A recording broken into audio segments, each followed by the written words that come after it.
hearing each other in the manner that we are. Everybody needs a seed to be sown in their lives, but our passion is women and girls.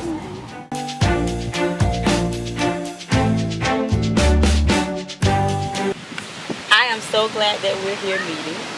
So glad to be here. And I'm so glad that we're having conversations that I feel, that most women need to have are not being held over the phone, in the churches, at a park, at the movies, wherever. We're not hearing each other in the manner that we are.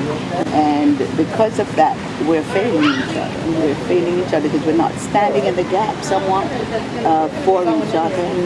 And it's just, like you said, causing all kinds of pains and hurts, and we're not able. We're just lacking in sharing. We're lacking in sharing. We're not ready to take off the mask and just be who you are. And a lot of us are pretending to be somebody that we're not. You know, we don't know how to just be who we are. That's true, because I'm a very private person, and I'll share with certain people. I've just come out the box on certain personal things that I've endured over the last couple of years. But if the average person saw me in a crowd, or saw me speaking, or saw me wherever, they would never know all of the things that I've gone through. And part of that is because I think as women, we have broken that trust factor. A lot of women has already broken that seal of trust. So now the women who would have been loyal, or who would be committed, or who would keep things in confidence, now we don't know who to approach, because that seal of trust and that seal of sisterhood has been broken. It is going to be a difficult thing. It simply starts with us having to let go and do that trust. You know, spending more time just getting to know each other. A lot of time we can't share because we don't know each other, and we don't want to open up that way. But there is always an opening. There's always, because as women, we have mostly experienced the same things, one way or another. There's always going to be somebody there that is not going to be trustworthy. But it's something that we're going to have to learn to do. You know, it's a bit at a time. You don't expect me to come and tell you my whole story, everything in one shot. But we have to grow in grace with each other, and just learn to let each other in, slowly open. You're a funky character. You just bring out my laughter. And there are some people who I meet with, and I'm drawn back. Because I just believe that once you're transparent, then you hide, you confuse the enemy. Once you're transparent, he can't hold certain things over your head. He can't make you feel humiliated, shame, or condemned. So once you're transparent with certain things, and you're not hiding in closets anymore, it gives you a sense of freedom. Now I feel so free. I sometimes have to zip my lips because I'll start talking about my issues too much.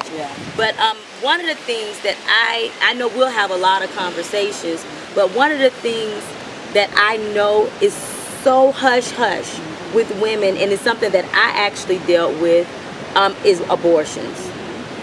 And I know the enemy would make you feel like you're the worst person on the earth because I've experienced an abortion.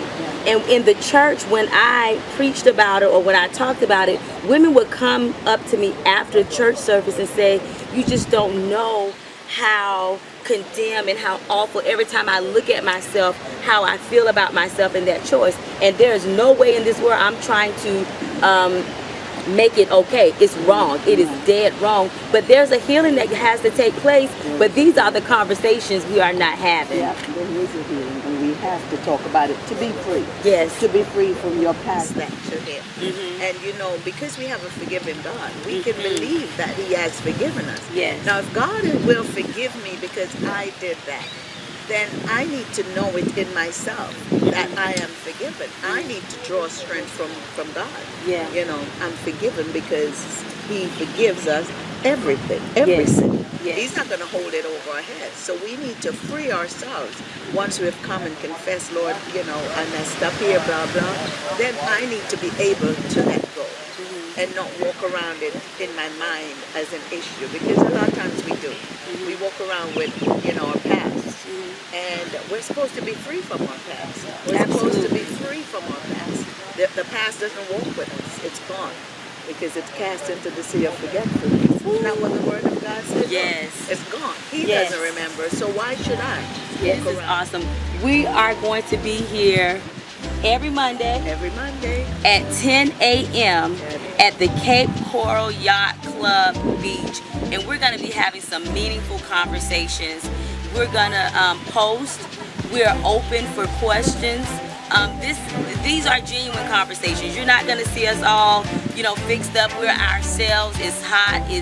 The breeze is coming in, but we're having meaningful conversations that we hope touch you in some area of your life, to give your life to Christ, to embrace the power of Christ's forgiveness and all that He has done for you. And it's all about having conversations. All about conversation.